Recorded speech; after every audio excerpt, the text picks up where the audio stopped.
Hold your breath and then we can go again. Okay?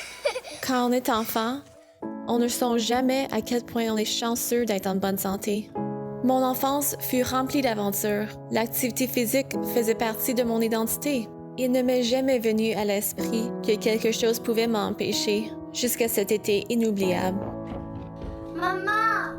Oh mon Dieu, qu'est-ce qui est arrivé? Je ne sais pas, je me suis réveillée avec plein de sang sur mon visage. C'est correct, ma chère, c'est correct. On va figurer qu'est-ce qui se passe. J'ai vraiment peur.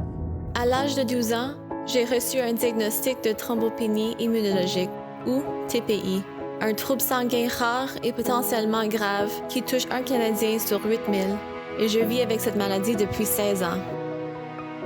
La TPI est une maladie auto-immune dans laquelle le système immunitaire considère à tort que les plaquettes de l'organisme sont étrangères et les attaque. Cette attaque entraîne une diminution du nombre de plaquettes dans le sang. Les plaquettes sont de petits fragments de cellules sanguines qui permettent à votre corps de former des caillots pour arrêter des saignements.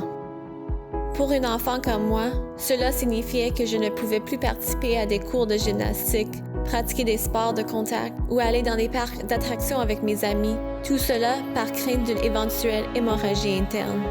J'ai donc dû apprendre à adapter mon mode de vie et à faire des activités moins risquées. L'incertitude peut souvent entraîner une grande anxiété.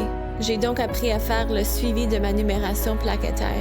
La seule chose qui m'a permis de tenir le coup pendant toutes ces années, c'est mon système de soutien hors pair. Bien que la TPI a été un côté sombre de ma vie, elle m'a permis, au fil du temps, de vivre de nombreuses expériences positives. Ma décision de devenir médecin a d'ailleurs été motivée par ma maladie. Vivre avec la TPI me rappelle que, quoi qu'il arrive, je dois faire de ma santé une priorité avant de pouvoir en faire autant pour les autres.